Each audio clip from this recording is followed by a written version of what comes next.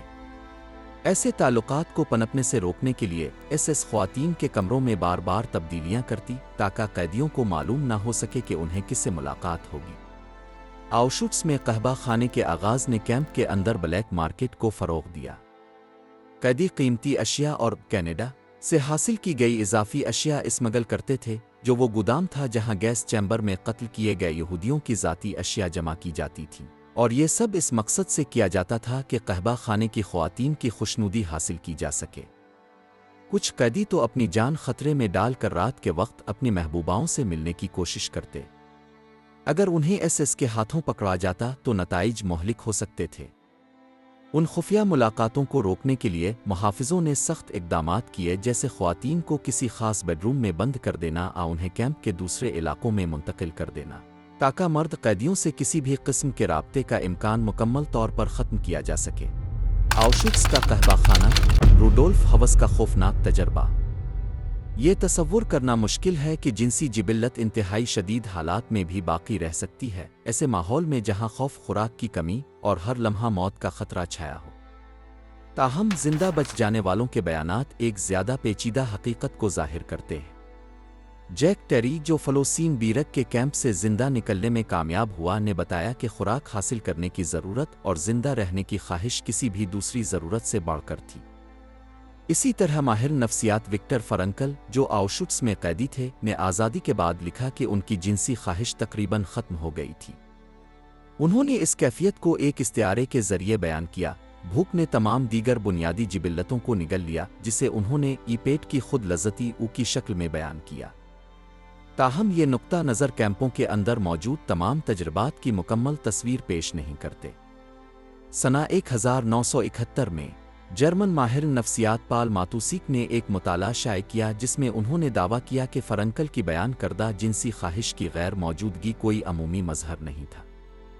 ایک زندہ بچ جانے والے نے انٹرویو میں کہا کہ فاقہ کشی کی حالت کے باوجود اسے جنسی تعلق کی شدید خواہش رہتی تھی، اور ڈاکاؤ کے کئی قیدی شہوانی خواب دیکھتے اور خود لذتی کا سہارا لیتے تھے۔ اسی گواہ نے اعتراف کیا کہ وہ خفیہ طور پر کیمپ کے قہبہ خانے میں جانا چاہتا تھا۔ دوسری طرف ایرنسٹ فیڈرن، جو بوخن والد میں قید رہا اور بعد میں ماہر نفسیات بنا، نے دعویٰ کیا کہ بعض قیدیوں کے لیے جنسیات اب بھی ایک اہم کردار ادا کرتی تھی۔ اس کے مطابق کچھ قیدیوں کے لیے خواہش اور قربت ختم نہیں ہوئی تھی بلکہ ان کے کیمپ کے تجربے کا حصہ بن گئی تھی۔ اگرچہ یہ بیانات بظاہر ایک دوسرے سے متصادم لگتے ہیں، مگر جب قیدیوں کے حالات کا تجزیہ کیا جائے تو یہ تضاد قابل فہم بن جاتا ہے۔ ڈاکاؤ اور بوخن والد میں بقا کی صورتحال ایاشوتزبروکناؤ ماؤتھاؤزن امادنک جیسے ہولناک کیمپوں کے مقابلے میں کچھ کم سخت تھی۔ وولف گانگ زوفسکی نے ارتکاز کے کیمپوں کو شدید ناہمواری کے مناظر کے طور پر بیان کیا، جہاں بہت سے قیدی انتہائی کسمپرسی میں زندگی گزار رہے تھے، وہیں کچھ قیدی اپنی حیثیت کی بدولت نسبتاً بہتر حالات تک رسائی رکھتے تھے۔ ایس کی طرف سے نافذ کردہ خود انتظامی حکمت عملی کے تحت مخصوص قیدیوں کو کیمپ کے انتظام میں تعاون کے لیے چھوٹے اختیارات دیے گئے، جو زیادہ تر نسلی اور سیاسی نازی نظریات کے مطابق منتخب کیے جاتے تھے۔ یہ درجہ بندی براہ راست بقا کے امکانات پر اثر انداز ہوتی تھی۔ جیسے ہی کوئی شخص کسی کیمپ میں پہنچتا، وہ اپنی شناخت مکمل طور پر کھو دیتا۔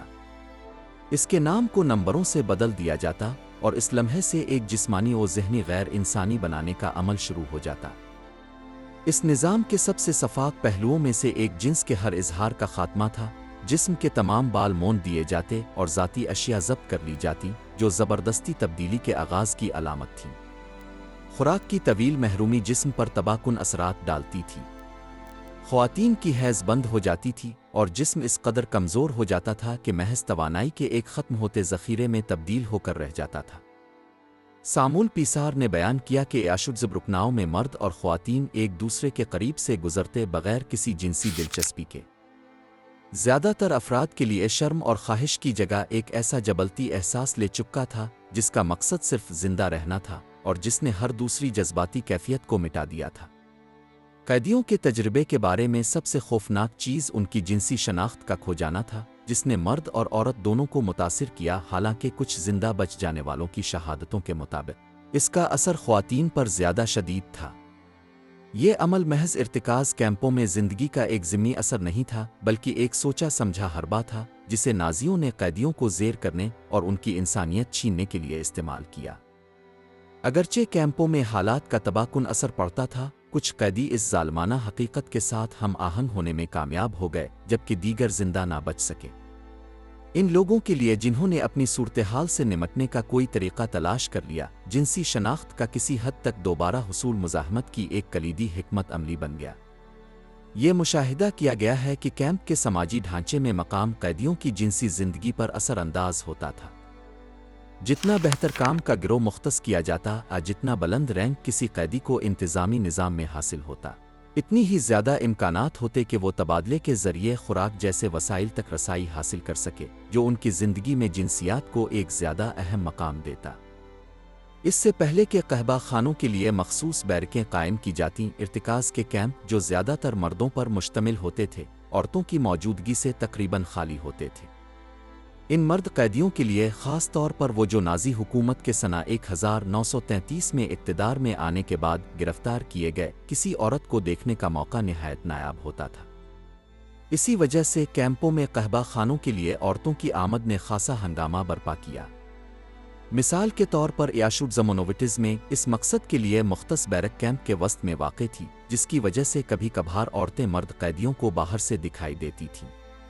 آؤشوٹس-سٹملگر میں قحبہ خانہ بلاک 24 میں واقع تھا، جو کیمپ کے مرکزی داخلی راستے کے قریب تھا، بالکل اس بدنام زمانہ نعرے او آربائٹ ماخت فرائی کے نیچے۔ اگرچہ ان مقامات کا وجود ایک کھلا راز تھا، مگر زیادہ تر قیدیوں کو صرف افواہوں پر مبنی اور ادھوری معلومات دستیاب ہوتی تھیں، براہ راست تجربے پر مبنی نہیں۔ مثال کے طور پر مطلبہ آڈورا میں قحبہ خانے کا بیرک اسی عمارت میں واقع تھا جس میں کیمپ کی لائبریری تھی، اور یہ اس چوک کے بالکل اوپر تھا جہاں قیدیوں کو روزانہ قطار میں کھڑا ہونے پر مجبور کیا جاتا تھا۔ وہاں سے عورتیں دروازے کے باہر کھڑی کھڑکیوں سے جھانکتی دکھائی دیتی تھیں۔ یہ ایس کی ایک سوچے سمجھے حکمت عملی تھی تاکہ مرد قیدیوں کی نظریں ان کی طرف مبذول ہو سکیں۔ تاہم بیشتر قیدیوں کے لیے ان قحبہ خانوں کا وجود ان کی روزمرہ بقا کی جدوجہد میں کسی قسم کی اہمیت نہیں رکھتا تھا۔ حقیقتاً یہ جگہیں صرف ان قیدیوں کے لیے قابل رسائی تھیں جو کیمپ کی درجہ بندی میں کسی نہ کسی انتظامی ذمہ داری پر فائز تھے، جو اس امر کی عکاسی کرتا ہے کہ مخصوص مراعات تک رسائی، طاقت اور بقا کے درمیان گہرا تعلق تھا۔ وہ قیدی جنہوں نے ان قحبہ خانوں کا باقاعدگی سے رخ کیا، ان کی تعداد کیمپ کی کل آبادی کے مقابلے میں حیرت انگیز طور پر کم تھی۔ مثال کے طور پر آؤشوٹس سٹملگر میں جب کیمپ میں تقریباً 30,000 قیدی موجود تھے، تب محض 100 قیدی ان بیرکوں میں جاتے تھے، جو کل قیدیوں کا صرف 0.33% بنتا تھا۔ اسی طرح بوخن والد میں جب قحبہ خانے نے جولائی سنہ 1943 میں کام شروع کیا تو اوسطاً 98 قیدی ان دنوں میں وہاں جاتے تھے جب وہ کھلا ہوتا تھا، جو کیمپ کی آبادی کا لگ بھگ 0.77% تھا۔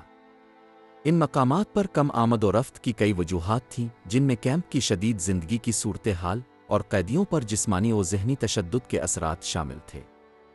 قحبہ خانے تک رسائی کے لیے کسی مخصوص قیدی گروہ کا حصہ ہونا ضروری تھا، کیونکہ صرف چند افراد کو اندر جانے کی اجازت دی جاتی تھی۔ یہ رسائی صرف ان لوگوں کے لیے مخصوص تھی جنہیں وہ آریائی سمجھا جاتا تھا، جن میں Germany, Belgium, Netherlands, Scandinavia, Poland, Czechoslovakia, Ukraine اور اسپین کے شہری شامل تھے۔ اس کے برعکس یہودیوں اور سوویت جنگی قیدیوں کو مکمل طور پر منع کیا گیا تھا، کیونکہ ان کی قید کا مقصد مکمل خاتمہ تھا۔ نسلی درجہ بندی کے علاوہ ایک اور لازمی شرط یہ تھی کہ قیدی کے پاس وہ بونس کوپن ہوں جو داخلے کی ادائیگی کے لیے ضروری تھے۔ تاہم یہ واؤچرز باقاعدگی سے تقسیم نہیں کیے جاتے تھے، اس لیے جو لوگ انہیں حاصل کرنا چاہتے تھے انہیں بلیک مارکیٹ کا سہارا لینا پڑتا یا ان افراد سے تعلق رکھنا پڑتا جو ان کی تقسیم کے ذمہ دار تھے۔ آخرکار صرف انتظامی شرائط پوری کرنا کافی نہ تھا، جسمانی صحت اور ذہنی آمادگی بھی لازمی تھی تاکہ قیدی وہاں جا سکے، اور یہی وجہ مزید محدود کرتی تھی کہ کتنے قیدی اس موقع سے فائدہ اٹھا سکتے تھے۔ ہملر کے قحبہ خانے، نازی جنسی نظام۔ قحبہ خانے میں آنے والے افراد عام طور پر قیدیوں کی درجہ بندی میں اعلیٰ ترین حیثیت رکھتے تھے۔ ان میں بلاکوں کے نگران، کام کے یونٹوں کے سربراہان، بااختیار معمر قیدی اور وہ افراد شامل تھے جنہیں ایسے خصوصی دستوں میں تعینات کیا گیا تھا جنہیں مراعات حاصل تھیں، جیسے کہ کیمپ کی داخلی پولیس، فائر بریگیڈ، کچن کا عملہ، حجام، طبی کارکن اور قصائی خانے کے ذمہ دار۔ گواہیوں کے علاوہ ماؤتھاؤزن کے بلاک ٹی آر میں واقع قحبہ خانے کے وزیٹر رجسٹر نے ان افراد کی سماجی حیثیت اور ان کی آمد و رفت کی باقاعدگی سے متعلق مزید تفصیلات فراہم کی ہے۔ عام طور پر انہیں 3 زمروں میں تقسیم کیا جا سکتا ہے: وہ جو باقاعدگی سے آتے تھے، وہ جو کبھی کبھار محض ایک بار آئے، اور وہ جنہیں ایس کی طرف سے زبردستی لایا گیا۔ قحبہ خانے کے باقاعدہ آنے والوں کا گروہ خاصا محدود تھا، اور اس میں زیادہ تر وہ قیدی شامل تھے جنہیں کیمپ کے داخلی نظام میں بلند رتبہ حاصل تھا، جنہیں مقام کی اشرافیہ سمجھا جاتا تھا۔ ماؤتھاؤزن کے بلاک 3 میں واقع قحبہ خانے کا تفصیلی اندراج ان قیدیوں کے نام، قیدی نمبرز اور آمد کی تاریخیں فراہم کرتا ہے جو جون سے دسمبر سنہ 1942 کے درمیانی عرصے پر محیط ہے۔ ان فہرست میں شامل نوعی قیدیوں میں سے 57 نے اس جگہ تک رسائی حاصل کی۔ اگر مزید تفصیل سے ان کی آمد کی تعداد کا جائزہ لیا جائے تو معلوم ہوتا ہے کہ ان میں سے صرف 19 ایسے تھے جو باقاعدہ گاہک تھے، اور بعض تو ایک ہی ہفتے میں 2 بار بھی آتے تھے۔ کیمپ کی دیگر دستاویزات، جیسے وہ فہرستیں جن میں ان قیدیوں کے نام درج تھے جنہیں گھڑی پہننے کی اجازت تھی، قیدیوں کے انفرادی ریکارڈ، ان افراد کے کردار اور کیمپ کے ڈھانچے میں ان کی پوزیشن جاننے میں مدد دیتے ہیں۔ ان میں پتھروں کی کان، ایس کی میکینیکل ورکشاپ، جراثیم کشی کے شعبے میں کام کرنے والے یونٹوں کے سربراہ شامل تھے۔ وہ افراد بھی شامل تھے جو انتظامی خدماتی ذمہ داریاں ادا کرتے تھے، جیسے باورچی، کمانڈر کے دفتر میں صفائی کے ذمہ دار، کیمپ کے ڈاک خانے کے ملازمین، بلاکوں میں لکھت پڑھت کا کام انجام دینے والے کاتب۔ یہ ذمہ داریاں نہ صرف جسمانی طور پر کم مشقت طلب تھیں بلکہ خوراک اور قیمتی اشیاء تک رسائی بھی فراہم کرتی تھیں، جس کی وجہ سے یہ عہدے انتہائی مطلوب بن جاتے تھے۔ اس وقت تک بونس کوپن کا نظام نافذ نہیں ہوا تھا، لہٰذا قحبہ خانے تک رسائی کے لیے ادائیگی کے دیگر طریقے اپنانے پڑتے تھے، خواہ وہ اشیاء کے تبادلے سے ہو یا کیمپ کی زیر زمین معیشت کے دوسرے ذرائع سے۔ یہ تعلقات اس بات کی عکاسی کرتے ہیں کہ کس طرح قید خانے کے نظام میں سماجی ڈائنامکس اور بقا کی حکمت عملیاں منظم ہوتی تھیں۔ بااثر قیدی، جنہیں کیمپ کے ممتاز افراد کہا جاتا تھا، ان مراعات سے لطف اندوز ہوتے تھے جو اکثر قیدیوں کے لیے ناقابل تصور تھیں۔ ان کے پاس رقم اور قیمتی اشیاء موجود ہوتی تھیں جو باقیوں کے لیے ممنوع تھیں۔ ان کے پاس ایک سے زیادہ جوتوں کے جوڑے ہوتے تھے، جبکہ اکثر کے پاس صرف ایک ہی ہوتا۔ اور وہ ایسی تفریحی سرگرمیوں میں شریک ہوتے تھے جن میں بھاری رقم کی شرط پر تاش کے کھیلوں کے مقابلے اور اختتام ہفتہ پر موسیقی کی محفلیں شامل تھیں۔ یہ مراعات ان کی نجی زندگیوں میں بھی جھلکتی تھیں۔ اگرچہ کیمپوں میں ہم جنس پرستی ممنوع تھی، لیکن کچھ اعلیٰ رتبے کے قیدی نوجوانوں آنو عمر لڑکوں کے ساتھ تعلقات رکھتے تھے۔ لاغر پر ویمنس کے لیے جنس نہ صرف ان کے مراعات یافتہ طرز زندگی کا ایک پہلو تھی بلکہ غلبے اور وقار کی ایک علامت بھی تھی۔ دوسروں کی بدحالی کے لیے ان کی بے حسی اس وقت ظاہر ہوتی تھی جب وہ بھوکے قیدیوں کے سامنے خوراک ضائع کرتے یا اپنی جنسی قوت کی نمائش کرتے۔ قحبہ خانوں کے ایک اور بڑے گروہ میں وہ قیدی شامل تھے جن کا کیمپ کے اندر درمیانہ درجہ تھا۔ اعلیٰ رتبے والوں کے برعکس ان میں سے زیادہ تر مرد کبھی کبھار صرف ایک بار قحبہ خانے میں گئے، اور وہ بھی مختلف وجوہات کی بنا پر۔ ان کے لیے یہ محرک عیش و عشرت نہیں تھا بلکہ اس ماحول میں جو مسلسل انہیں غیر انسانی بنا رہا تھا اپنی شناخت اور مردانگی کے کسی جزو کو واپس پانے کی ایک کوشش تھی۔ سنہ 1973 میں پولش محققین گیزا اور موراؤ نے ایک مطالعہ شائع کیا جو سنہ 1964 اور سنہ 1962 کے درمیان کی گئی سروے پر مبنی تھا، اور جس میں آؤشوٹس کے قیدیوں کی جنسی زندگی کا تجزیہ کیا گیا تھا۔ انہوں نے پایا کہ مرد قیدی شاذ و نادر ہی خود لذتی کرتے تھے، تقریباً ہر 2-3 ماہ میں ایک بار۔ یہ کوئی لذت کا عمل نہیں تھا بلکہ اپنے وجود اور طاقت کی تصدیق کا ایک طریقہ تھا۔ اسی طرح بہت سے مردوں کے لیے قحبہ خانہ اس بات کو جانچنے کا ایک موقع تھا کہ آیا وہ اب بھی کچھ محسوس کرنے کے قابل ہیں، کیا ان کی مردانہ شناخت ان تمام اذیتوں کے بعد اب بھی باقی ہے۔ ان نوجوانوں میں سے کچھ کے لیے جو کیمپوں میں بغیر کسی جنسی تجربے کے پہنچے تھے، زندہ بچنے کی غیر یقینی صورتحال نے انہیں اس طرف مائل کیا کہ مرنے سے پہلے کم از کم ایک بار قربت کا تجربہ حاصل کر لیں۔ ONFB جو آؤشوٹس میں قیدی تھا اور گیسٹاپو کے لیے مترجم کے طور پر کام کرتا تھا، کو قصائیوں کے گروپ میں کام کرنے والے ایک دوست کی طرف سے ایک بونس والا کوپن دیا گیا۔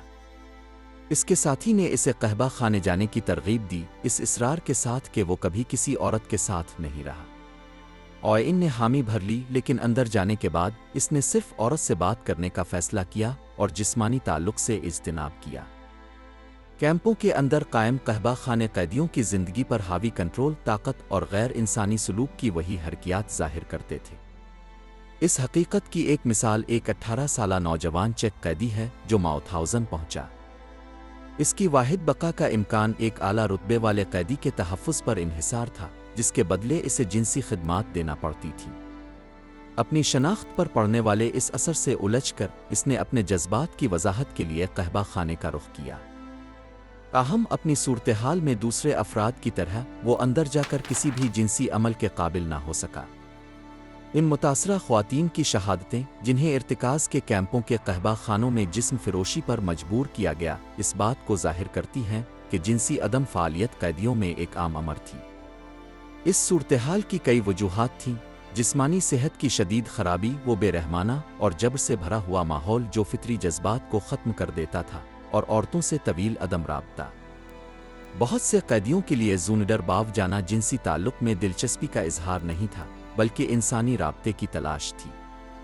اکثر قیدی صرف اس نیت سے وہاں جاتے کہ کسی عورت سے بات کر سکیں، اس امید پر کہ اس غیر انسانی ماحول میں کسی قسم کی قربت معمول کا کچھ لمحہ میسر آ جائے جہاں اس نوعیت کا رابطہ تقریباً ناپید تھا۔ قیدیوں کا ایک تیسرا گروہ وہ تھا جو قحبہ خانوں میں اپنی مرضی کے خلاف جاتا، جنہیں SS کی طرف سے بھیجا جاتا تھا۔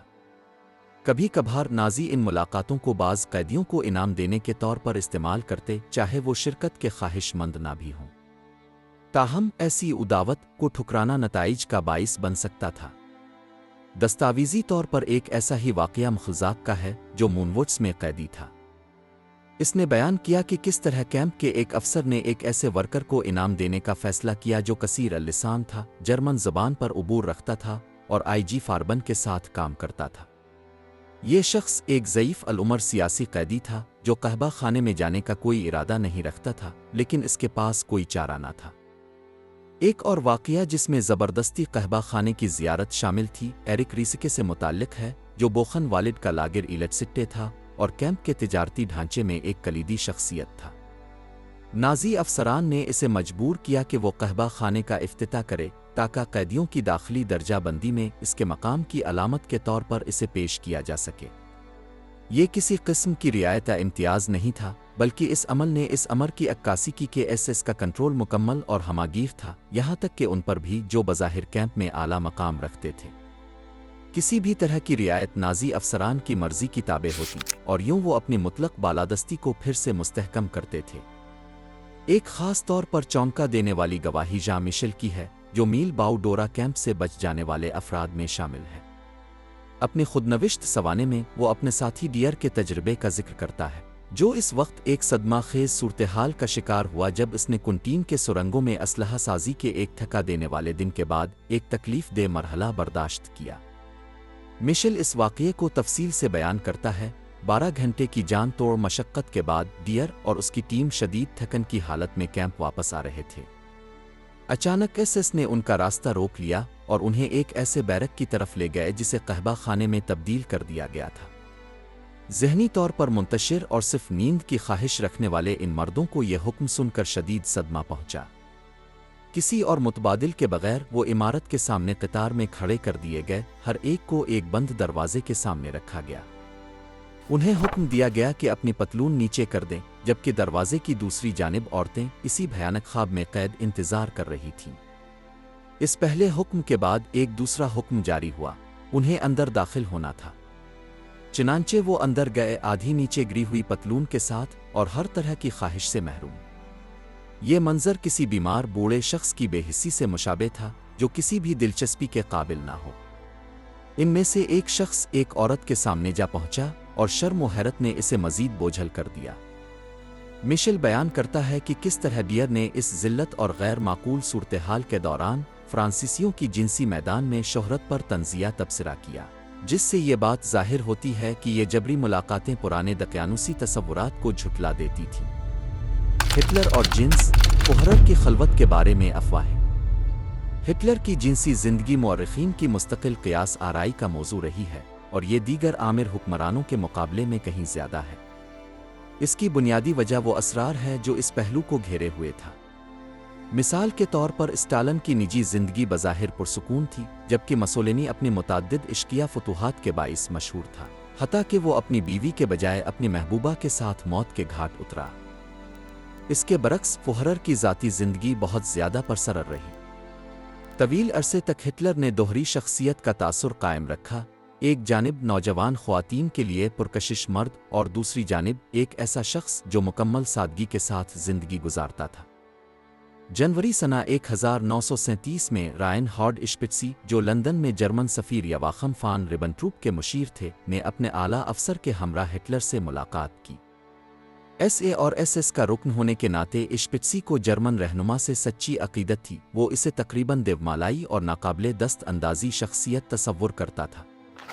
دونوں کے درمیان گفتگو کے دوران اشپٹسی بالکل ساکت رہا، کیونکہ بات چیت کئی گھنٹوں تک جاری رہی۔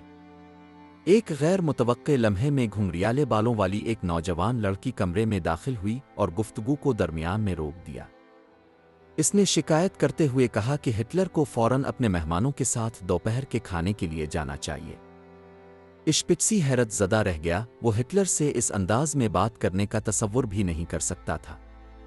کچھ ہی دیر بعد ہٹلر کے ذاتی معاون بروکنر نے اسے خبردار کیا کہ جو کچھ اس نے دیکھا ہے، اس کے بارے میں بات کرنا اس کی جان کے لیے خطرہ بن سکتا ہے۔ ایک ہلکی لیکن واضح انداز میں اس نے سمجھایا کہ اگرچہ وہ جرمنی کا رہنما ہے، لیکن اسے بھی ذاتی زندگی گزارنے کا حق حاصل ہے۔ اشپٹسی کے لیے یہ ایک گہرا صدمہ تھا۔ وہ ہمیشہ ہٹلر کو ایک ایسے شخص کے طور پر دیکھتا تھا جو ہر طرح کی جسمانی خواہشات سے بالاتر ہو اور مکمل طور پر اپنے سیاسی مشن کے لیے وقف ہو۔ اسی دن اسے معلوم ہوا کہ ہٹلر ایک رومانوی تعلق میں ہے، جس کا مطلب تھا کہ وہ ایک فعال جنسی زندگی گزار رہا تھا۔ سنہ 1936 میں ہٹلر نے نیشنل سوشلسٹ ویمنز ایسوسی ایشن کی ایک نشست میں شرکت کی، جہاں اس نے ایک تقریر کی۔ اس میں اس نے اعتراف کیا کہ نازی پارٹی کی کامیابی ان خواتین کی وفاداری اور مستقل محنت کے بغیر ممکن نہ ہوتی جنہوں نے اس تحریک کی حمایت کی۔ اس نے اعلان کیا کہ وہ خواتین جو نیشنل سوشلزم کو دل و جان سے اپناتی ہیں، ہمیشہ کے لیے اس سے منسلک رہتی ہے۔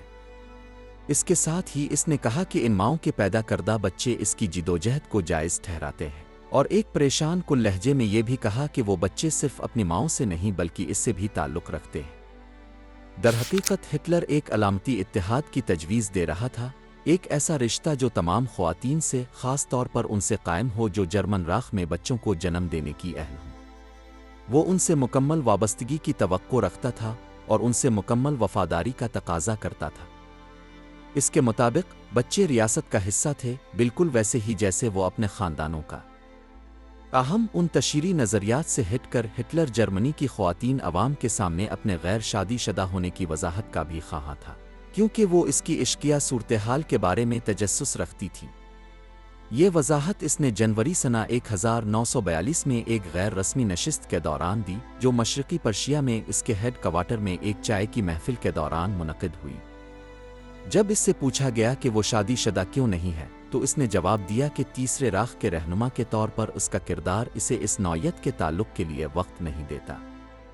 اس نے یہ بھی ذکر کیا کہ شادی کا مسئلہ ان قانونی ذمہ داریوں میں ہے جو اس کے ساتھ آتی ہے، اور وہ ایسی کسی چیز میں نہ دلچسپی رکھتا ہے اور نہ ہی وقت۔ وہ شادی کو ایک فرسودہ ادارہ سمجھتا تھا اور بغیر رسمی بندھن کے رومانوی تعلقات کو ترجیح دیتا تھا۔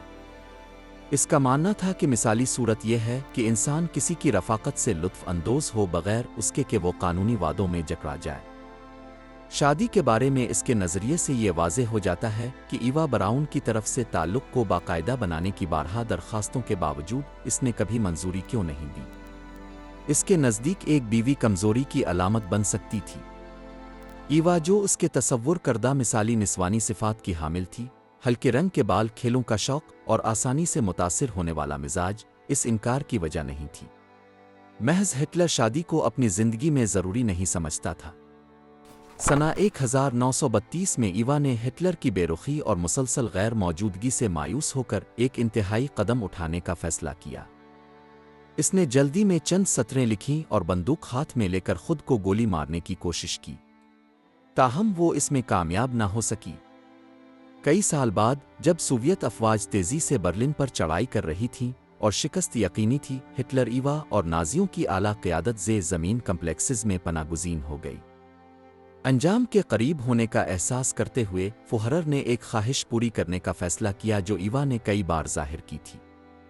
اس کی اٹل وفاداری کے اعتراف کے طور پر ہٹلر نے اپنے سیکریٹری مارٹن بورومان کو ہدایت دی کہ ایک سادہ سی قانونی تقریب کا انتظام کیا جائے۔ کنکریٹ کی دیواروں کے بیچ اور کسی بھی پرشک و جشن سے دور، دونوں نے ایک مختصر شہری تقریب کے ذریعے اپنا رشتہ باقاعدہ کر لیا۔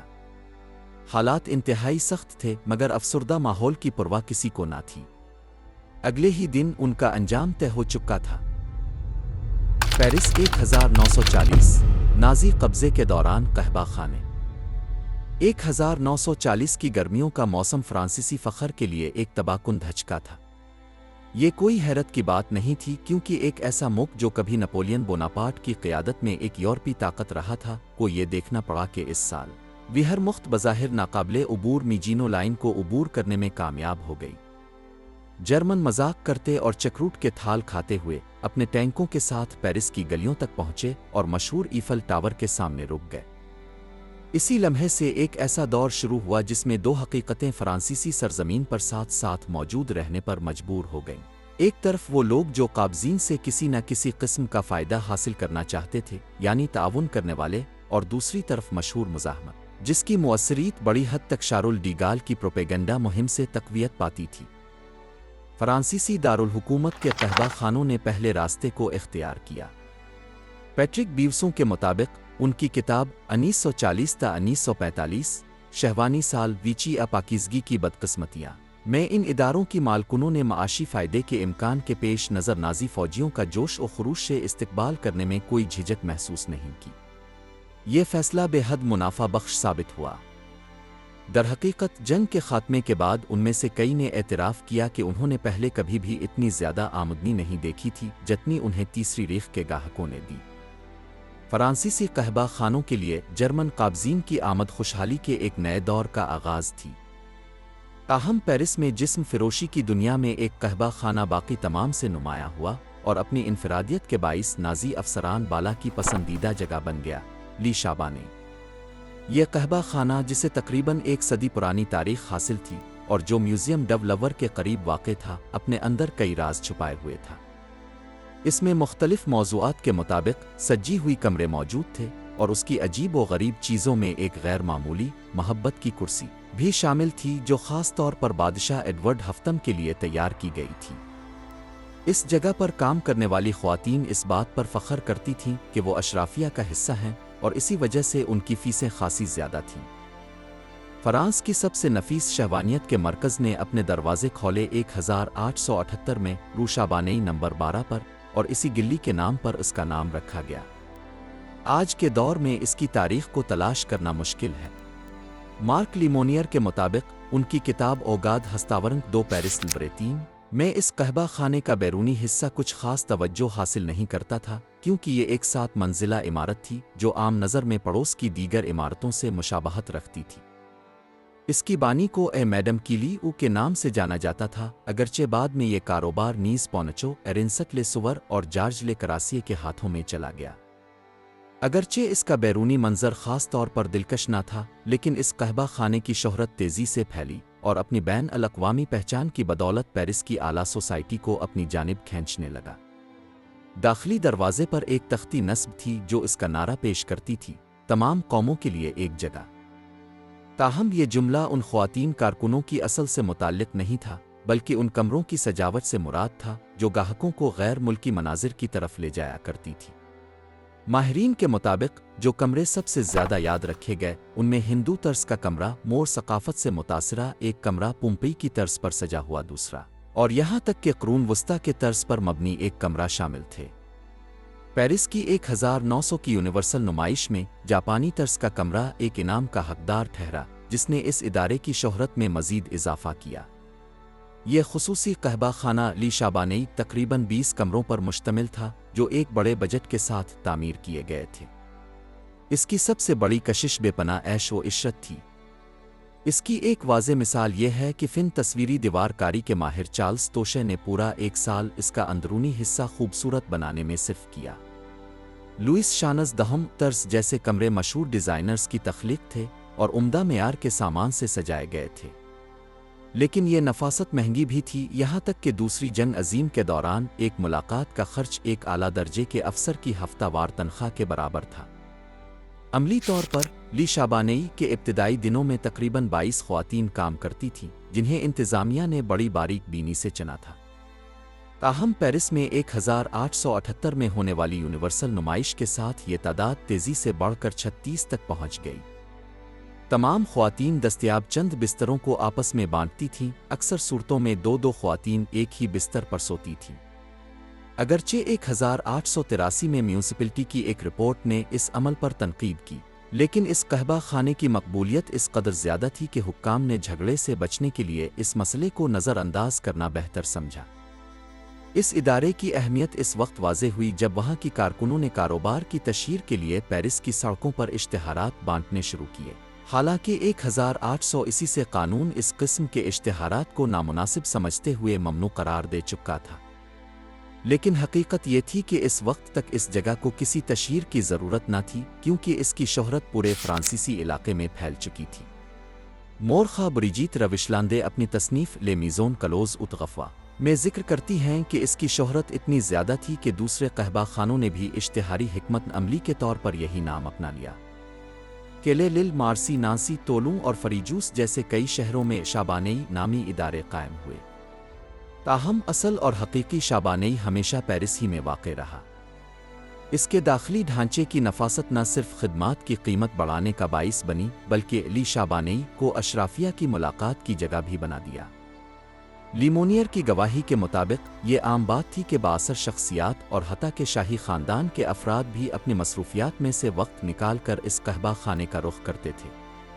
رازداری قائم رکھنے کے لیے ملاقاتیں صدرن سینٹ سے ملاقات کے عنوان سے درج کی جاتی تھیں۔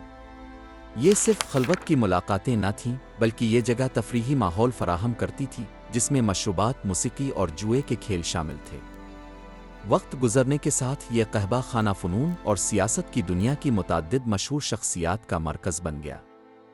اس کے معروف گاہکوں میں ہنری دے تولوزلوترک شامل تھے جو نہ صرف اس جگہ کے مستقل مہمان تھے بلکہ انہوں نے بعض کمروں کی سجاوٹ میں بھی تعاون کیا۔